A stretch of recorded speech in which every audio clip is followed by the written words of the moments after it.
Friends, today I'm discussing the topic on cerebral circulation and its regulation. I will deal with the physiological aspects after briefly providing the anatomical perspective to the topic.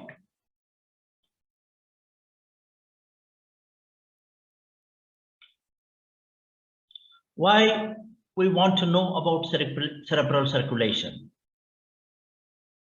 Because most of the time we have considered or we have described the functions of the brain as if those functions are independent of the blood flow, the metabolism, and the cerebrospinal fluid alterations. Abnormalities in any of these can profoundly affect the brain function because they will alter the homeostatic environment of the brain, in turn will alter the functions of the neurons and bring about many more changes. Imagine loss of blood flow to the brain tissue, as happens in case of a hemorrhage or in a stroke, or hypoxemia or hypoxia to the brain, especially those vital centers. The cause is unconsciousness within 5 to 10 seconds, as it shuts down the entire metabolism of the brain cells. That the brain do not have the other energy stores. Whatever the energy coming here, that means there is no glucose store here. So that means ATPs are generated by the blood supply itself. So that means the metabolism becomes an important aspect on one side.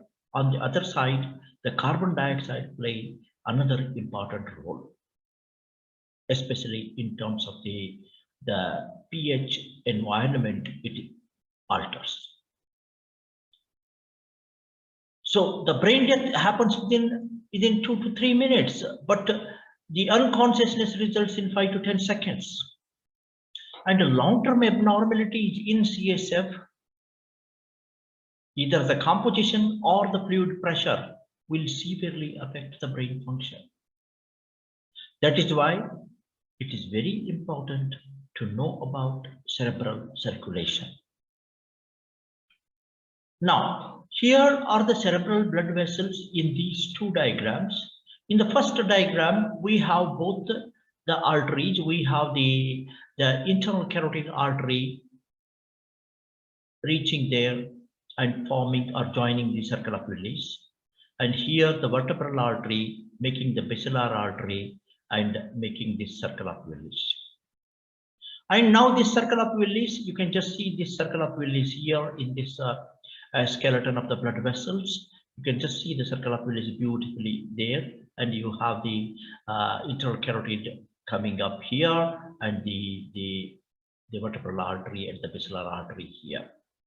And they are all giving branches. They give 3 branches, and these branches are known as a cerebral arteries. From the cerebral arteries, they go into a penetrating artery. Penetrating arteries make capillaries and then make the venular side and drains into the venous sinuses and comes back into the intrajugular vein.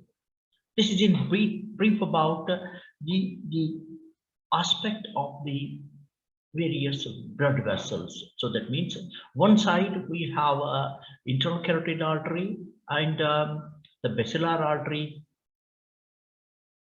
because of their joining of both the vertebral arteries. Then supply is by the cerebral arteries, then drainage is by the cerebral sinuses back to the intrajugular vein into the heart. Now coming back here, the circle of Willis, you can just see the circle of Willis there, and this part. This is the circle of Willis here, and you can see it very much here. This is the cut end of the internal carotid artery, and this internal carotid artery on either side, these are the the branches which make, and this is the basilar artery. These are the three input arteries, 1, 2, 3 input arteries. So now they give branches. This is a middle cerebral artery, this is the anterior cerebral artery, and this is a posterior cerebral artery. The anterior cerebral artery is joined by a anterior communicating artery. It is an anastomotic branch, and though it normally during a normal conditions may not have a functionally it may not be making the circulations mixed up, because the right side remains the right hemisphere remains the right side and left remains left. However, at time of emergency, it may open up or it may communicate. Similarly, these two, this is the posterior communicating artery on this side, and on the left side, this is another posterior communicating artery. And we have the basilar artery here giving the posterior cerebral artery. This is you see the brain and the blood supply. You can see this is the anterior cerebral artery. This is the middle cerebral artery. This is the posterior cerebral artery, and the basilar artery supplies the pons, the medulla, and the part of the cerebellum. Okay, so this is about the circle of Willis. I have already explained this circle of Willis here. You have 3 input arteries, 3 communicating arteries, and 3 pairs of cerebral arteries. Now, the functions of the circle of Willis, it is a pressure dissipating system, because the pressure coming here has to be dissipated, and under a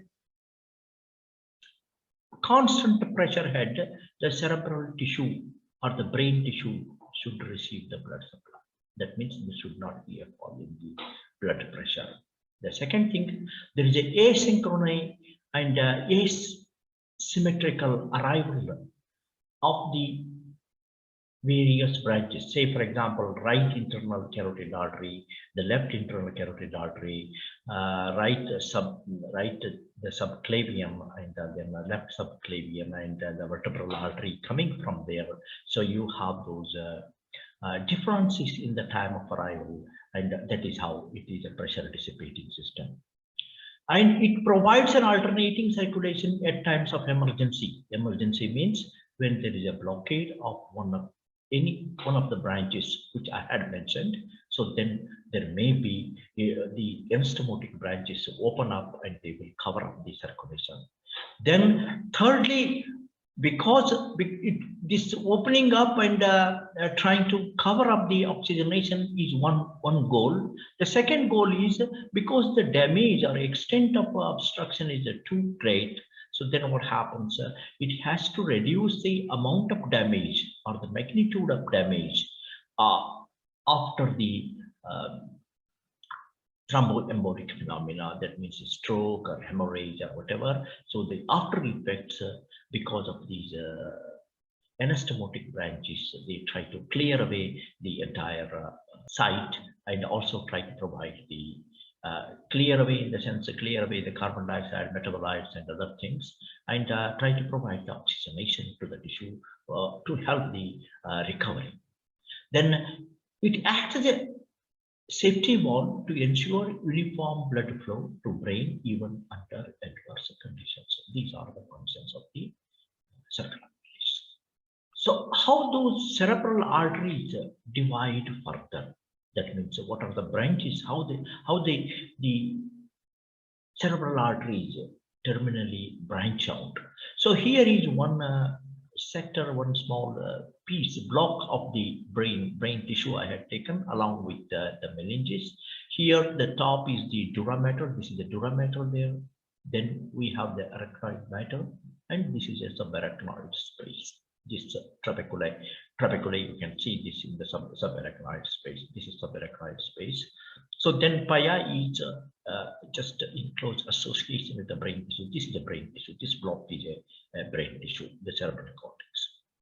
And you can see the neurons, the pyramidal neurons there. This is a pia mater. So now these cerebral arteries, they branch out and they become the pial arteries. These are called the pial arteries.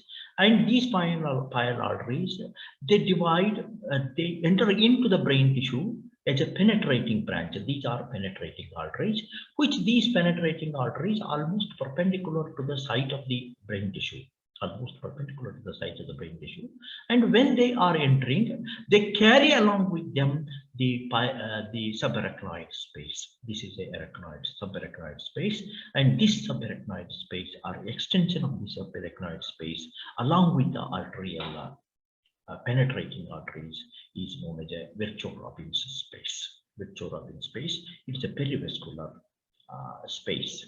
Now, in this diagram, it has become clear here. So now this is the pial artery, this is the penetrating artery entering here, and this is a neuron there, and this is dividing into capillaries. And these pial arteries are actually, this is a glia limitans. The glia will have, then you have the pial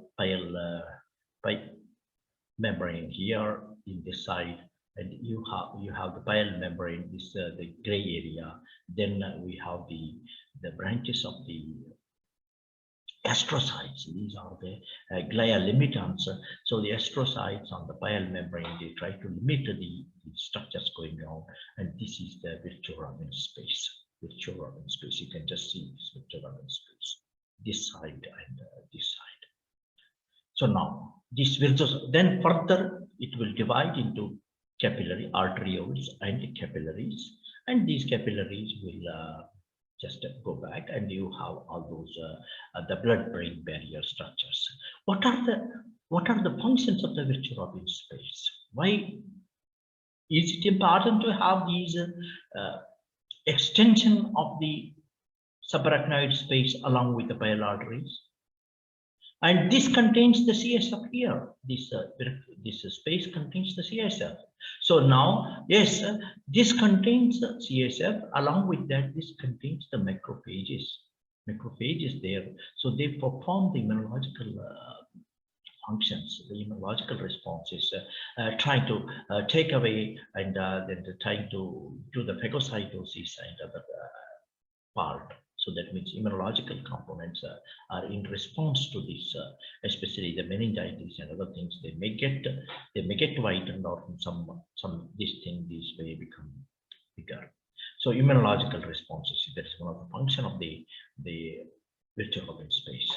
Then what happens, because these pulsations are coming and you have a space on either side, they will try to cushion effect or dampen the pulsations, because these pulsations are coming. This is the brain tissue here. This is the brain tissue. These are the neurons. And if this throbbing of the throbbing pulsations of these things may constantly hit the membrane, and they may alter. So they will have a cushioning effect. So further, because of their pulsations, they facilitate the circulation, the CSF circulation, because CSF do not remain static. So they will facilitate the CSF circulation, so that they will go, it will move, it will be given an energy for the further movement. And fourthly, so it has a dispersive role, because some of the neurochemicals they come here, they have to be there, and they have to be dispersed all along the CSF. So it has a dispersive role of the neural and blood derived messengers. That means endothelial derived messengers and neural messengers. They are dispersed in the entire cerebrospinal fluid. So these are the functions of the Virchow-Robbins space. To understand the cerebral circulation, you can just see the cerebral circulation. So then this is the pial artery entering into here. It forms the capillaries, and this is the brain tissue. And we have the astrocytes. The green ones are the astrocytes. They are having the end feed processes here, trying to provide the blood-brain barrier. End feed processes here, providing the glia limitans. End feed processes here to provide the blood-brain barrier. At the same time, they have a synaptic contacts also. So now these are forming into venules or venular side, the venular side of the capillaries. the venules, and these venules drain into the bile veins, and then finally these veins are drained into these sinuses. These are the cerebral sinuses, the societal sinuses, these venous sinuses present in the subdural space. Subdural space, and these venous sinuses, they will then you can just see that these these are the venous sinuses, different venous sinuses. I will not go into the details of the anatomy of the venous sinuses. These all venous sinuses joined together to enter into or drain into the intrajugular vein. They all join and coalesce to form the intrajugular vein, and these venous sinuses have a very peculiar arrangement. So their circulation pattern is also a sort of a circular, a peculiar pattern, so that they will try to maintain. These venous sinuses are open within the cranial cavity. So if there is a head injury, because they are opened up, they will suck the air into the venous sinuses, and then there is a situation of air embolism. Venous sinuses drain into, and they come here as the intrajugular vein. This is intrajugular vein. They are draining into and reaching the atrium. Now, this is the cerebral venous drainage. Now, what is a normal cerebral blood flow? Normally, brain receives about 50 to 65 ml blood per 100 gram brain tissue per minute. In every minute, we have about 50 ml per 100 gram. The brain is about 1.4 kg or 1400 grams. So 50 ml, maybe 700 to 900 ml, or 750 to 900 ml. That is the normal blood flow to the brain. Now, if you are looking at that, the brain weight to the body weight, the brain weight is about 1.4 kg. The body weight of an individual, I'm taking approx on an average 70 kg in case of male, and maybe less in case of females. So let us not go into that. And just for our understanding, 1.4 kg is the brain weight and 70 kg. And if you look at the percentage or proportion of that, it will form a 2% of the body weight, approx. Now, this 2% of the body weight receives 15% of the total cardiac output. How? You can just see that it is 750. I'm taking the minimum value here, 750 ml, 0.75 liters. The normal cardiac output is, the resting cardiac output is 5 liters. And if you take the percentage of this thing, it would be about 15%. 15% of the total cardiac output at rest will the brain receives. So if you are looking at the body weight, it is only 2%. But it receives 15%. That means that is an important aspect, that it has to get the continuous blood supply, because as I have already mentioned, it does not have the energy reserve. And if no energy reserve, and even if the small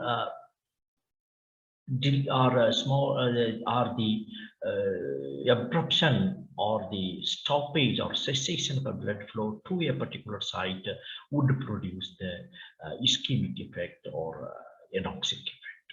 So that is why it is more important, especially the hippocampus and other areas. They are very, very sensitive, where their learning and other important functions, limbic functions are there, and it is sensitive. And it is if you are looking at the gray matter where the neurons are there, the blood supply is 4 times the white matter, the remaining part of the brain. So that means the neuronal cells get more as compared to the other non-neuronal cells. So then flow rate if it is less than 25 ml, I'm just not using the units here, 25 ml per 100 gram per minute results in cerebral impairment. That means ischemic things begin where the protein metabolism, impairment of the protein synthesis begins there.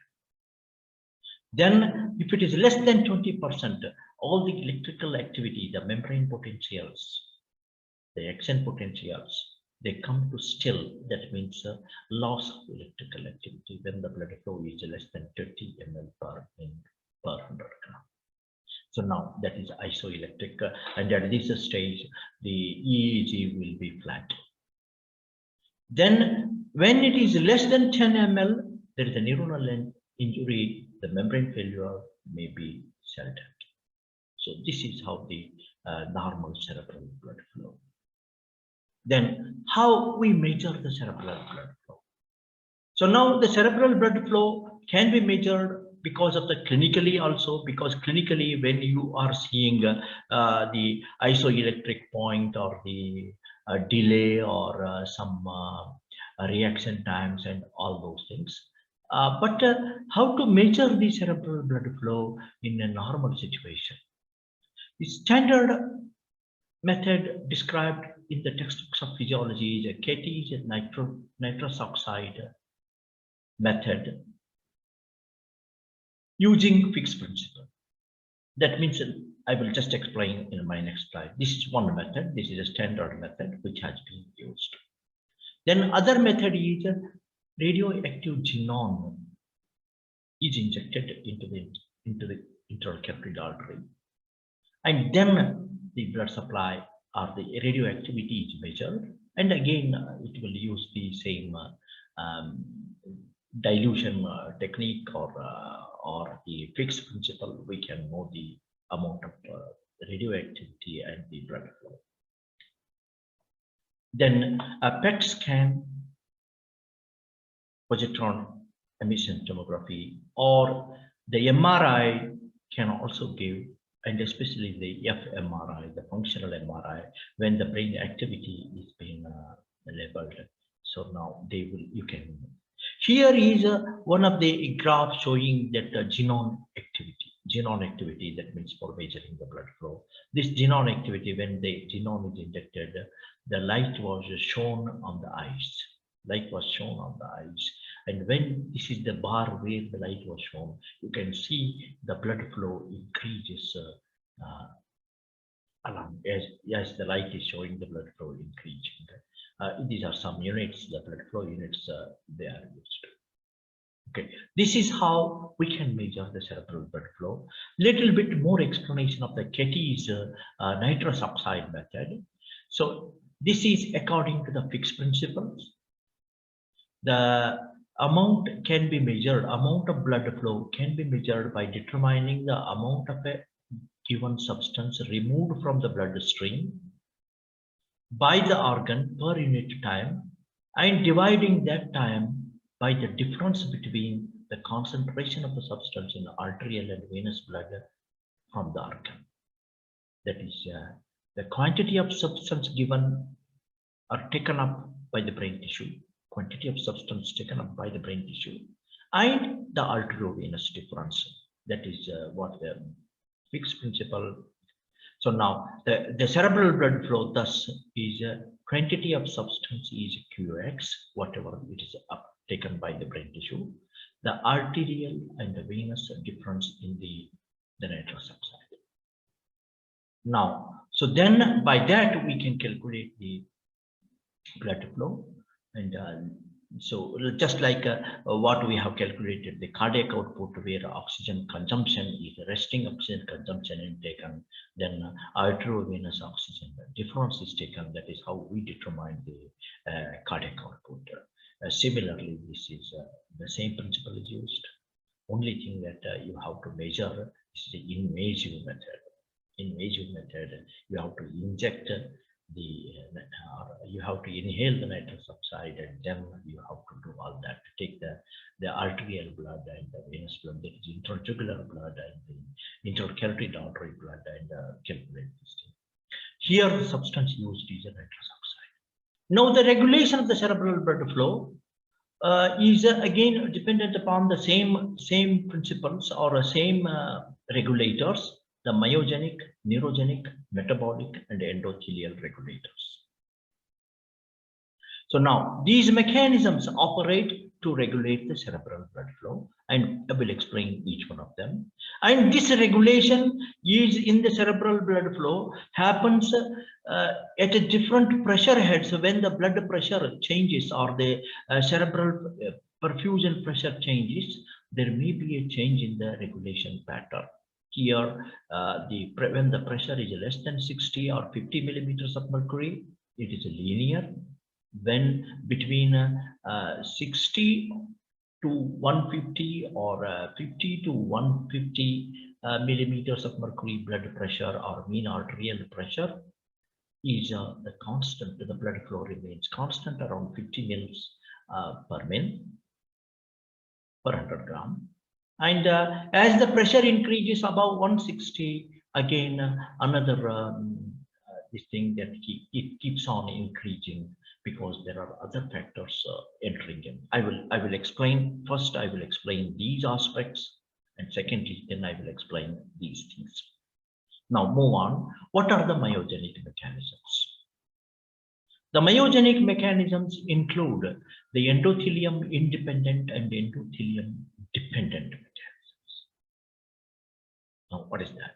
So this is the endothelium independent mechanism is one of the standard classic mechanism described by Bialis in 1902. And these are direct structure, and direct structure produces the contraction of the vascular smooth muscle. This is a Bialis, that structure induces the contraction. That is one. This is not dependent upon the endothelium. Even when endothelium is denuded, it will happen. Then another thing, another aspect, because later on it was seen that stretch, that the smooth muscles have a mechanosensitive cation channels. And by this stretch, these mechanosensitive cation channels open up. And opening up these things produces a depolarization, and then calcium depolarization, the calcium influx, and then the smooth muscle contracts. That is another aspect. This is a direct Bialis type, then because of the activation of the mechanosensitive cation channels. Then what are the endothelium dependent mechanisms? Endothelium dependent mechanisms include the shear stress, because when the blood is flowing, there is a stress on the vessel wall. That is a flow velocity dependent. So as the flow velocity changes, because if it becomes narrower and narrower, that would have an effect on the endothelial cells. And these endothelial cells secrete, because they have a sort of a, I think there are discriminatory aspects. They have a sort of a things at a particular flow velocity, that is a threshold flow velocity or a lower flow velocity relationship, they will activate the endotheliums from the endothelial cells. These endotheliums are the induced contraction. They produce contraction. Whereas at a higher stretch level, endothelial cells, it induces the NOS activity, the nitric oxide synthase. And NOS activity, especially it is eNOS, that would produce the dilatation. So if there is a stretch is too much, it may produce nitric oxide. That's one aspect. The second aspect, the transmural pressure induces the contraction of the vascular smooth muscle by again other endothelium derived vasoactive chemicals. These chemicals include thromboxanes and the prostaglandins, and other chemicals are eicosanoid chemicals. These are all the myogenic mechanisms. Here, because these things were shown when endothelium was taken out or denuded or stripped off, so then the contractions were attenuated. So these are some of the experiments. I'm not going into the details of those experiments. This is first the myogenic mechanisms. Then second, a neurogenic mechanism, because the blood vessels are supplied by the sympathetics. These sympathetics comes from the superior cervical ganglion, and superior cervical ganglion supplies these blood vessels, and this is through the norepinenergic mechanism. Naturally, sympathetics release norepinephrine, and they will produce the vasoconstriction and smooth muscle contraction. That is one phenomenon.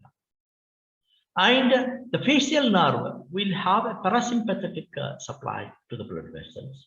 Usually it is rare in case of the peripheral arteries.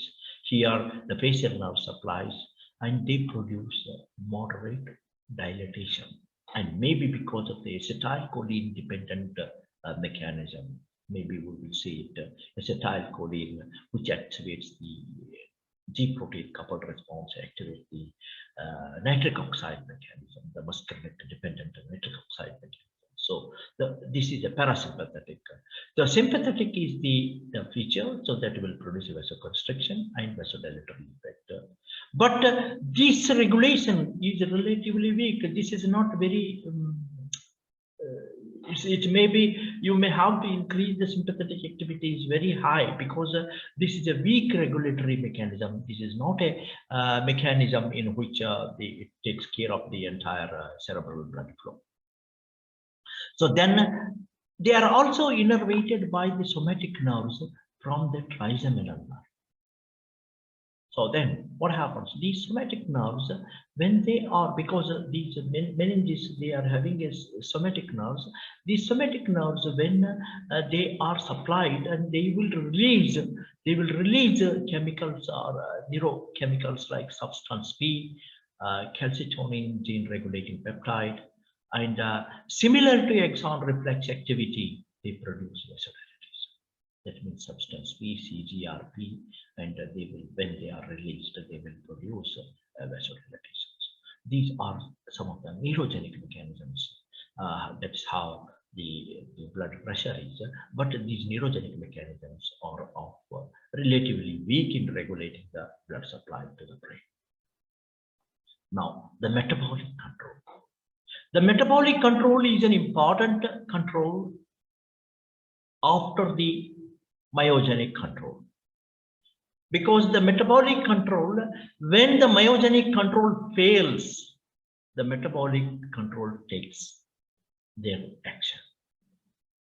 So now I will just explain when I go for the different phases, when the low pressure or ischemic phase, and the high pressure hyperemic phase, and the autoregulatory phase.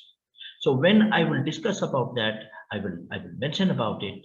But this metabolic control is dependent upon the ATP or adenosine molecules. So that means they are vasodilators, because if the ATP breakdown is there, ADP and adenosine are coming, they are producing the vasodilatation. So that is one. That means a large amount of ATP is broken down.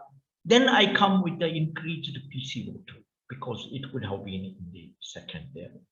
Increased carbon dioxide, because the metabolism releases carbon dioxide into the tissue. The carbon dioxide tension in the tissue increases, and this would produce that carbon dioxide produces the dilatation. This is dependent upon the H ions. The carbon dioxide and H ion are interrelated, so that the increased carbon dioxide increased H ion. So beauty of this thing, or the limitation of the carbon dioxide, if there is a increased carbon dioxide for a long time, so now the brain works in such a way that the bicarbonate ion is pumped out, so that pH is brought back. So that means the effect will be diminished over a period of time. So that is one of the limitations of the carbon dioxide, this thing. But it will immediately it will increase or it will dilate and increase the blood. That's one. And so in that, the respiratory alkalosis, as happens in case of the hyperventilation, it produces a vasoconstriction, dizziness, and headache. That means H ions, the respiratory alkalosis with carbon dioxide is washed out, wash the carbon dioxide, this thing. So that is why you get the constriction. If you are acidosis, respiratory acidosis, they dilate. So now, why I have brought the respiratory acidosis and respiratory alkalosis? Because the metabolic acidosis and the metabolic alkalosis will have not great effect, because the H ions cannot pass the blood-brain barrier, whereas carbon dioxide do. So that is an important aspect. So this is the H ions regulated by the carbon dioxide, alteration in the carbon dioxide tension, that plays an important role in the regulation of the cerebral vascular tone. So then decrease in pH, not the metabolic. I've just mentioned here, not the metabolic, because it does not pass the blood-brain barrier. The respiratory acidosis or respiratory alkalosis will affect the blood. Neuroactive chemicals, besides these metabolic, the neuroactive chemicals generated by the brain tissue, the astrocytes and the surrounding tissue, which are entering, so they will also produce an effect on the blood flow. These neuroactive chemicals like norepinephrine, acetylcholine, substance P, neurokinins, calcitonin gene regulating peptide, the prostaglandins, and the calcium waves generated by the glia, because sometimes the glia will have calcium oscillations generated by glia. So that would again, they will activate the NOS expression, NOS activity, because it's the constitutionally dependent NOS activity. That means these the E NOS and N NOS, they will be activated, and the nitric oxide, that is dilator. This is dilator. So this is constrictor. This is dilator. This will be dilating. So like that, it would produce the calcium spikes will constrict. Decreased oxygen tension increases the cerebral pressure. That means hypoxia. So this decreased oxygen tension, as it happens, that will produce the K-ATP channels, that activate K-ATP channels, that the potassium movement, that activates nitric oxide, and it activates because the production of the ATP is diminished. All three mechanisms are operative in case of a decreased. The first one to be activated in the metabolic control is the PCO2. The second one is the decreased PO2. Then decreased energy source, that is adenosines, and other factors are coming up for the metabolic control. Now come here, just to put, I have put this thing here, the arterial PCO2 and the cerebral blood flow. You can just see that this is normal. This is normal here. And as the arterial PCO2 increases, this keeps on increasing. You can just see that it has almost, it may be around 0.5 here, and it is 2. So that means you can have a 4 times increase in the blood flow as it increases from 40 to 80. You can just see. So that means each millimeter or each change in the carbon dioxide tension will increase the blood flow. And this is how it is mediated through the H ions generated by the carbon dioxide. Then cerebral blood flow is inversely proportional to the PO2, the parcel pressure of oxygen. So that means when the parcel pressure of oxygen decreases, the flow increases. Then cerebral blood flow is proportional to the potassium. That means the accumulation of potassium, that is secreted by the cellular activity, and also the increased adenosine. They will increase the cerebral blood flow in a similar fashion. But PCO2 is stronger. However, the PCO2 has a limitation, as I mentioned, because after some time the PCO2 is balanced by bicarbonate pumping, and the pH will be maintained. Now coming back, just thinking about, I was just talking about the hypoxia or the PO2 level. Just I will just talk about some aspects. Acute hypoxia increases cerebral blood flow via direct effect on vascular cells and the cerebral arteries and arteries. KATP channels and then causing hyperpolarization and vasodilatation. Thirdly, in addition, hypoxia increases or activates the NOS activity, NO mechanism, and also increases the ATP breakdown and the adenosine production and producing the vasodilatation. So now, because of these things, there will be extravasation of the ions, the proteins, and the blood. And all these things, ionic, protein, or the vasogenic and hemorrhagic aspects increase the cerebral edema. There is a breakdown. In case here in this space, there is a breakdown of the blood-brain barrier, and the protein extravasates into the space that would attract the blood flow. So that means that produces the cerebral edema. Now, because of the acute hypoxia, the cerebral edema is produced by three components. This is one of the important example or important aspect in high altitude. In the high altitude, we will have the high altitude induced cerebral edema, what is called a base. High altitude induced cerebral edema, and it is also a very serious condition in which if there is cerebral edema, your mental functions or mental activity or brain activity diminishes. Similarly, you can see the high altitude induced pulmonary edema that will also produce the pulmonary edema. So that means these are some of the aspects of the acute hypoxia in case it produces the base. Chronic hypoxia, on the other way, it produces or increases the cerebral blood flow through the increased capillary density. So that means they will try to have more and more capillaries forming. There is more angiogenesis, and more capillaries, more blood supply per unit mass of the brain tissue. This is about acute hypoxia.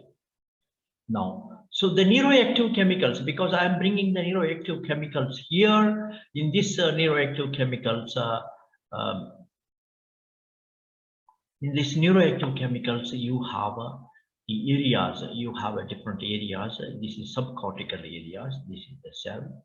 This is the interneuron, and this is a astrocyte, and this is the blood vessel. And you have this through the interneuron, it will activate here. Through the astrocyte, it is activating here. It's a direct action of the neuron. And that would release chemicals. These are the chemicals here. You can just see that these chemicals include, through the interneuron, acetylcholine and glutamate. Here, acetylcholine and glutamate is released. Maybe here also acetylcholine and glutamate. And serotonin, acetylcholine, glutamate, and serotonin. That would activate this interneuron, and this interneuron may secrete nitric oxide, acetylcholine, or VIP. So now all these things will produce a dilatation via the muscarinic receptors or VIP dependent receptors, VPAC. Or it will, because it's an interneuron, it may be a GABAergic neuron, and via the GABA A receptors, it will produce a dilatation. Or this interneuron may be secreting the neuropeptide Y or somatostatin. I have made it here, somatostatin. These things on Y1 receptors or SSR1, SSR2 or 4 receptors, they produce contraction. Neuropeptide Y and somatostatin will produce the blood vessel contraction. So this is as far as this through the interneuron. Direct effect, directly it may release nitric oxide. There are nitrogen nerves, nitric oxide that will produce dilatation. Or directly releases acetylcholine via the muscarinic 5 receptors produces dilatation. These are G protein coupled receptors that may also involve nitric oxide. Then or release serotonin via 5-HT1B receptors produces contraction. So NO and ACH produce dilatation, serotonin produce a contraction of the spinals. Then via the astrocyte, here this neuron is activating with the astrocyte, having a synaptic contact with the astrocyte, and that would activate this astrocyte. Now, what it does, it releases the prostaglandin and this 5-20-hydroxy icosahexated trionic acid. So now these are again icosanic acid. One will produce the dilatation via the EP4 receptors, and this 20-HETE will produce the contractions. These are the neuroactive chemicals. There may be many more neuroactive chemicals like that. They would be influencing the cerebral cortical, cerebral blood flow in that case. So then, what are the number 4 is the endothelium dependent mechanisms. The endothelium dependent mechanisms, as I have already mentioned, so depends upon the threshold stretch. If the stretch is lesser in magnitude, the flow, depending upon the flow velocity relation, there will be release of endothelins. These release of endothelin produces contraction. And if the, again, the transmural pressure increases, so that would also produce contraction. This I have explained in the myogenic participation, because these things are myogenic, but these myogenic components involve endothelium. But if the stretch is beyond this threshold level or beyond this, then very high pressure, the nitric oxide or eNOS activity is enhanced. The nitric oxide synthesis takes place, and that would that this may happen when the mean arterial pressure 160, or when the intracranial pressure increases. That may have an activity on the astrocytes or the neuron, wherein the NNOS activity is also activated. So through the nitric oxide mechanism at high pressure systems. So these are all 4 things I mentioned: the myogenic, neurogenic, metabolic. In the metabolic, I mentioned about the carbon dioxide excess, the oxygen lack, and other metabolic, the ATP deficiency, and other neurochemicals released, all those metabolic things. Then endothelium have both vasoconstrictors and vasodilators. Vasoconstrictors along with the low threshold component at a very high threshold, nitric oxide vasodilatation. Now move on to the different phases of the cerebral. Now we have 3 different phases. This is the at a low pressure below 60 millimeters of mercury or 50 millimeters of mercury. This is hypoperfusion state. Hypoperfusion. This is a normal pressure between 60 to 160 or 50 to 160 millimeters of mercury. It's a mean arterial pressure. Or if you are talking about the cerebral perfusion pressure, because the cerebral perfusion pressure is equal to the mean arterial pressure minus the intracranial pressure. Then normally the intracranial pressure is about 10 millimeters of mercury. If you deduct that, it will be 10 millimeter lesser than what these pressures are at, the intracranial pressure. So during this time, you have the flat curve. So even the pressure is increasing from 60 to 160. You see that flow is remaining constant. So if this is again when the pressure increases above, mean arterial pressure increases above 160 millimeters, then what happens? This again this constant flow is not there. There is a direct relation. So the delta P is proportional to the flow. The delta P is increasing, the flow is increasing. This is happening in this is a hyperperfusion state. This is an autoregulatory phase, and this is a hypoperfusion or ischemic phase. I have just made it as an ischemic phase, the autoregulatory phase, and hyperemic, because hyperperfusion produces hyperemia, hyperemic space. Here, if you are looking at in this component, hypoperfusion or in the hyperperfusion, the change in pressure the flow is related to pressure directly, the pressure change directly. These are three different phases. I will look into these phases quickly. I have just made three phases of cerebral blood flow regulation depending upon the pressure head. The autoregulatory phase between 50 to 150 millimeters of mercury. Maybe you can go up to 160 millimeters of mercury. And the pressure head remains constant. That is, cerebral blood flow remains constant around 50 milliliter per min per 100 gram tissue, with this central perfusion pressure, that is 50 to 150. The central perfusion pressure, you add 10 to this thing to get the mean arterial pressure, because I said the central perfusion pressure is equal to the mean arterial pressure minus the intracranial pressure. The intracranial pressure is minus 10 millimeters. So that means this is if I'm talking about central perfusion pressure, the mean arterial pressure will be plus 10 over these. Then this is the autoregulatory phase where the blood flow, even with the extreme, even if the change in the blood pressure, you can just see almost three times, still there is a constant flow. Then ischemic phase is the lower pressure system. In this ischemic phase, cerebral blood flow is below 50 millimeters of mercury. Now, also it is proportional, and here CPP also decreases. So even at 50 millimeters of CPP, there is a decreased protein synthesis or impairment in the protein synthesis begins. This protein synthesis in terms of the expression of various enzymes and various activity or the cellular activity. So now below 30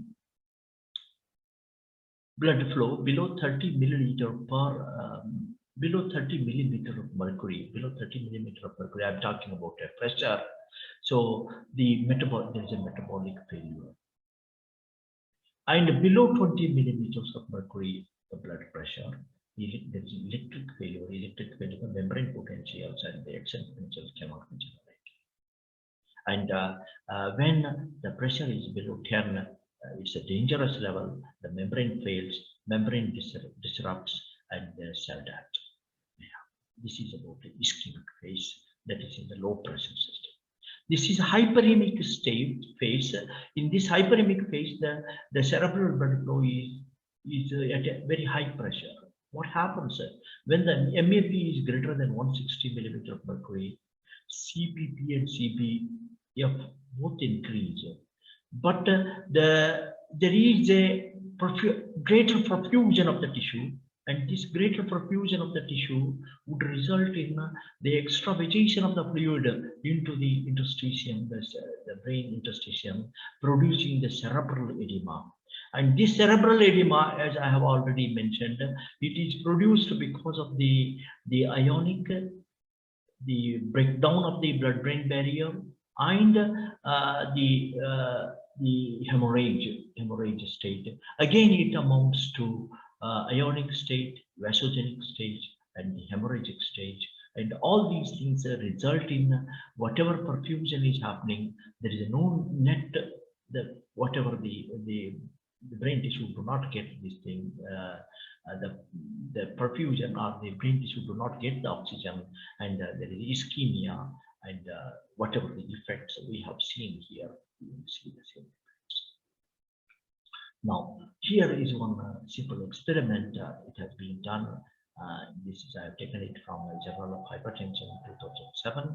You can just see that here in this animal, the phenylephrine, that is norepinephrine analog, has been. This is a normal recording of the flow, and this is the blood pressure, arterial. When they have injected, this is a normal, when they have injected phenylephrine here, that is a vasoconstrictor. So now what happens? The blood pressure is increasing. You can just see that the blood pressure is increasing like this. And it has increased maybe from 130, 135 or 140 to maybe it has come up to 200 here. Now the blood pressure has increased, and this is plus 7 millimeters. 132 to. So now what happened to cerebral blood flow, whatever the units, so these are the Doppler units. Then you see this is a normal up to this point. You can just see that when the pressure is rising, so in this during this time the flow is constant, whatever constant level, because don't take these values as so now this constancy I am just trying to accommodate you in the previous diagram. In the previous diagram, this constancy, that is 50 mils per 100 gram per minute. So now this constancy, you just see that, and after some level it breaks down and the cerebral blood flow increases tremendously, maybe 4 times. You can just see this there from here to here.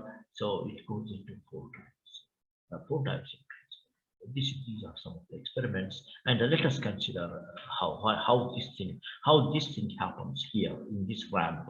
I'm just thinking of the ramp there. So now how this thing happens here.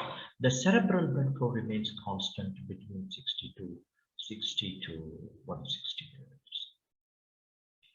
This is independent of the metabolic factors, because the metabolic factors are not responsible or not involved in this regulation.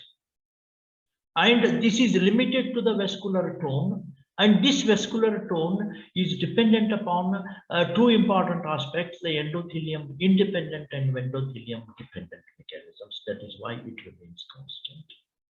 I've already mentioned about the endothelium independent mechanism. This is Bayer's mechanism of as you increase the pressure, you can just see that this is the point where this is the dilatation. As you are increasing the pressure, you see that the constriction, you see that the lumen is decreasing. So that means the amount of blood flow is maintained, but the pressure head is more. The amount of blood flow is remaining constant, but the diameter is decreasing. Okay. That is how it is regulated. So the stretch-induced contraction or constriction. Now, this also I have already mentioned. This is a direct effect on the smooth muscle, and also through the mechanosensitive cation channels, increasing the calcium influx and then contraction of these. That is one aspect. The second aspect, because when the blood is flowing, so as it is becoming narrower and narrower, the velocity increases. If you are looking at the blood flow here in this diameter and blood flow here in this diameter, the velocity of flow increases, and that would produce the shear stress. And this shear stress activates certain chemicals, especially endothelins from the endothelium, and they will produce the vascular. So this effect is added up by the endothelium. That's the second aspect. Thirdly, or fourthly, you can just think at the transmural, because the pressure is there. There is a transmural between the wall. On the wall, there is a pressure, and this transmural pressure induces vasoactive chemicals like thromboxanes and prostaglandins. They are activated and they would produce the further constriction. So that means this autoregulatory phase, it is only purely myogenic here. It's not included in metabolic. Even the nervous system also do not play, and it is a myogenic response. This myogenic response I have explained on the basis of the endothelium independent and endothelium dependent mechanisms. This is what happens. And here, before I leave this graph here, if you can just see, as it is you are increasing the force, what is happening. So from here again it is getting dilated. So we look into that dilatation or increasing the diameter in the next slides, next to next slide. And here in the next slide I will just look into this how this is interdependent, because of the impaired dilatation of the arterial ischemia. So that means this is just only for the myogenic component, but there are metabolites which are coming up, which we will consider. Now coming back here, regulation of blood pressure in ischemic phase. This is the ischemic phase. This red line. This is the ischemic phase. Below 70 or below 50 is the ischemic phase. And this part between 50 to 70 is a reserve, so that it's already on the transition, but it is trying to hold on and trying to maintain.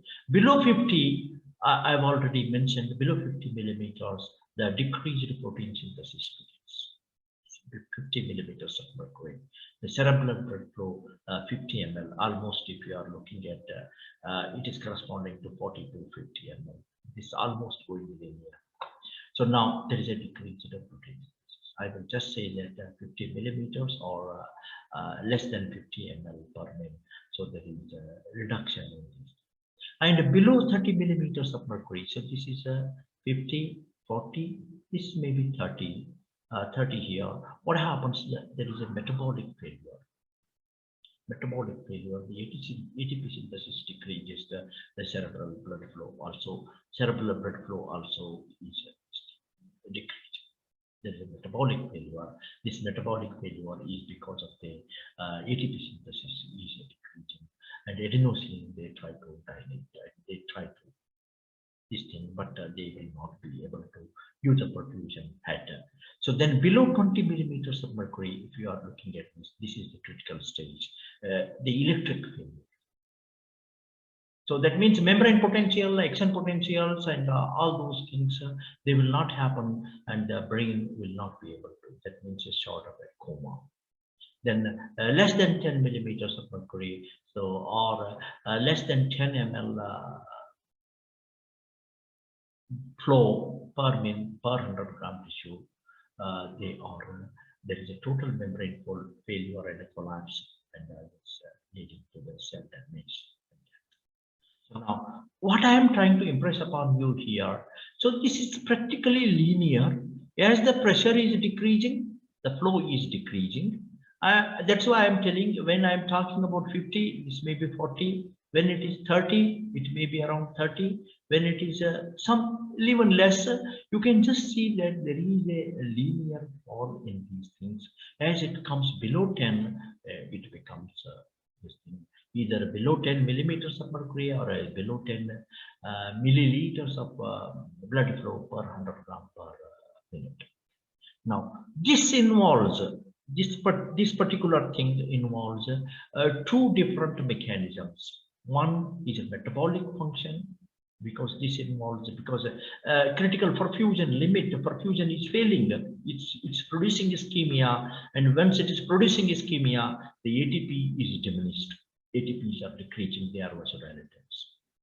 And at the same time, there is a greater carbon dioxide accumulated because of the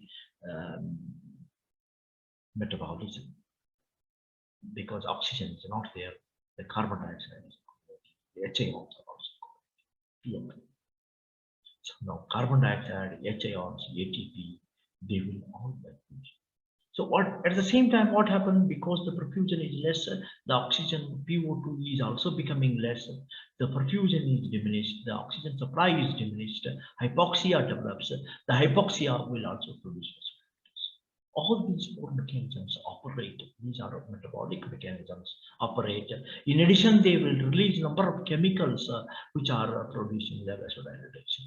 These are the neurochemicals and the metabolic chemicals. They will put together, they will try to, these are the mechanisms involved in these chemicals. In addition, they will also try to, neural mechanisms are trying to operate, and these neural mechanisms, one of those important reflex mechanisms, the Cushing's reflex.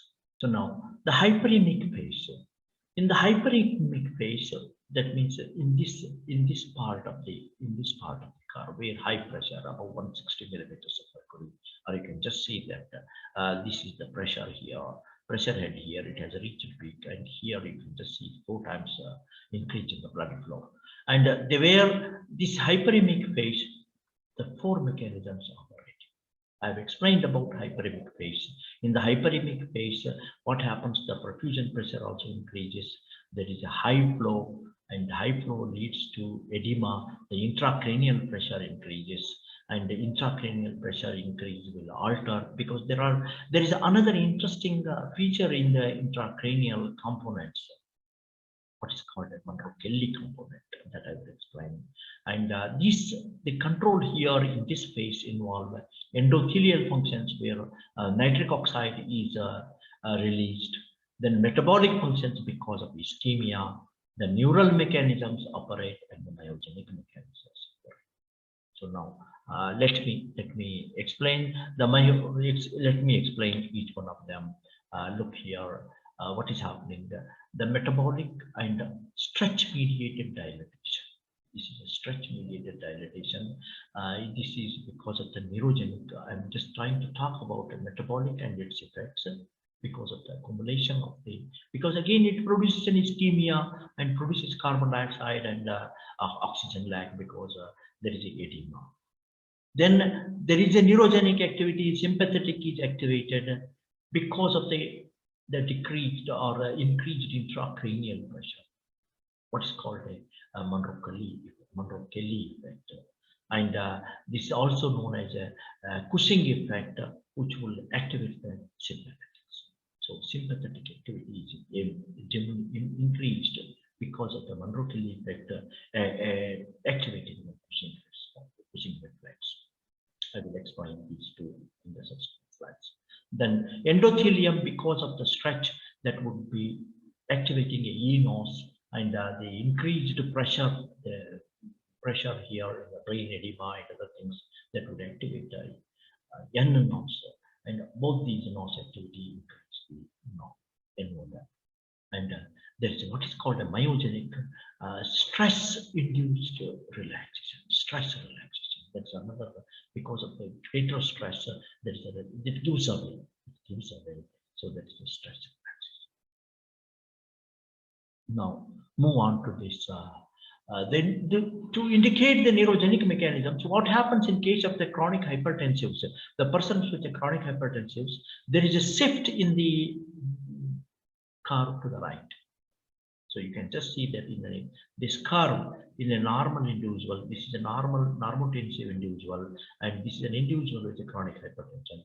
There is a shift in the curve, and this is because of the certain pressure flow curve effect, because it's trying to accommodate, trying to make an adjustment to the regulation aspect. Then the Monroe-Kelly effect, I'm just trying to mention about Monroe-Kelly here. You can just see that. So this is a brain intracranial component. This is a brain. In that, 80% is a brain tissue that comprises about 1400 milliliters.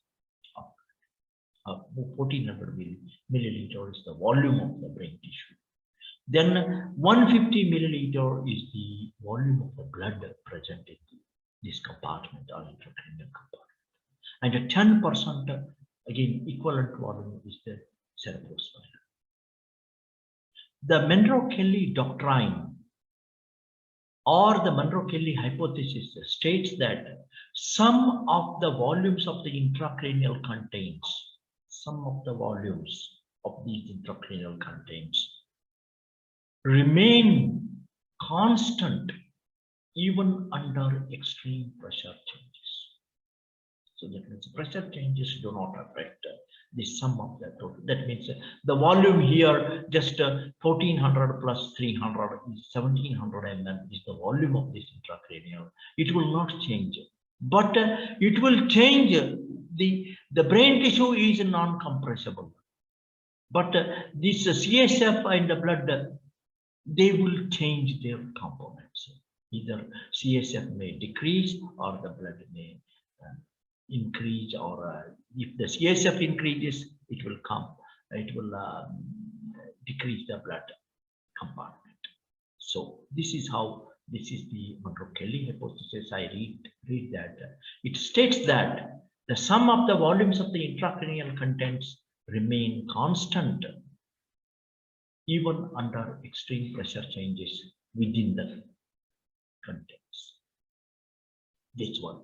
But the brain tissue is non-compressible. Only this thing happens between CSF and blood. Small volume changes can be accommodated by compensatory. Small changes, that means that 10% becomes 12%, 8%, or 13%, 7%. These changes may be accommodated or compensated stage. But large volume changes cannot be compensated. They exhaust all the compensatory mechanisms and leading to increase in the intracranial pressure. Usually the normal intracranial pressure is about 10 millimeters of mercury, and even 15 millimeter is a high, and it may go beyond 15 millimeters. What happens? The brain will herniate into the whatever the orifices or the openings present in the cranium. So that means large volume changes exhaust all compensatory mechanisms, leading to significant increase in intracranial pressure and potential herniation in the openings, the cranial openings. So that's one of the danger situation. Increased intracranial pressure decreases cerebral perfusion, leading to ischemia, cell death, and cell death. Again, you are coming back to the same, that is ischemic stage. So that means here the ischemia is produced because of the increased intracranial pressure. Okay, so just move on to another important aspect. Because of the increased intracranial pressure, what happens? There is what is it? It activates a reflex. The reflex is known as a Cushing reflex. The reflex increase in MAP, mean arterial pressure, in response to an increase in ICP, that is intracranial pressure. And this is a Cushing reflex, is a reflex that increases the mean arterial pressure in response to increased intracranial pressure, and is brought about by the sympathetic activation. The causes of increased intracranial pressure include conditions like intracranial hemorrhage, mass effect, the tumor occupying in the cranial cavity, or cerebral edema, as we have seen. The increase in intracranial pressure decreases the cerebral perfusion pressure. The systolic blood pressure cannot overcome the resistance. Edema develops and edema becomes evident. Here I am summarizing the cerebral blood flow. So we have four mechanisms for the cerebral blood flow: the myogenic, neurogenic, metabolic, and endothelium. The myogenic, you have a direct, indirect, endothelium independent, endothelium dependent. The neurogenic involve the sympathetics, parasympathetics, somatics, and also the neurochemicals released by the synapses or surroundings. That means this CGRP, NO, and acetylcholine, GABA, and so many I have listed. Then endothelials include the endotheliums, thrombexins, prostaglandins, and oxide. The metabolics include, the first one is the PCO2. Increased PCO2 is directly proportional. Then PaO2, it is inversely proportional. Decrease in PaO2 increases the flow. But increase in PaO2 may not decrease the flow. So there is a constancy. The pH, then adenosine, they will have a direct relation with it. That is happening in the ischemic phase. In this case. Now, this blood flow can be divided into three phases. The first one is the autoregulatory phase, in the blood pressure ranging between 50 to 160 millimeters of mercury. The pressures, blood pressure or the perfusion pressure below 50 millimeters of mercury are ischemic. The above 160 millimeters of mercury, either perfusion pressure or blood pressure, is a hyperemic phase where there is a hyperperfusion. This is a hypoperfusion, hyperperfusion. Ischemic, hyperemic. In the ischemic phase, it's purely governed by the metabolic factors because of the carbon dioxide, the lack of oxygen, and increased HAR concentration and efficiency. And here in the autoregulatory phase, it is purely myogenic. I have mentioned the two myogenic mechanisms. And in the hyperemic phase, we have all four things are operative.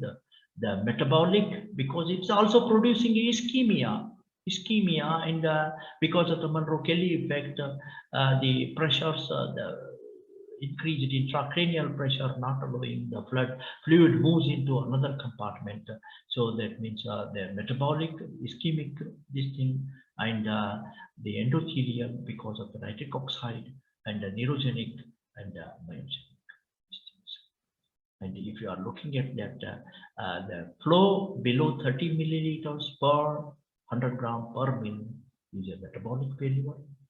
Below 20 milliliter is an electric failure. That means C potential and action potentials cannot be generated. And then the flow below 10 milliliter is a membrane failure, and that is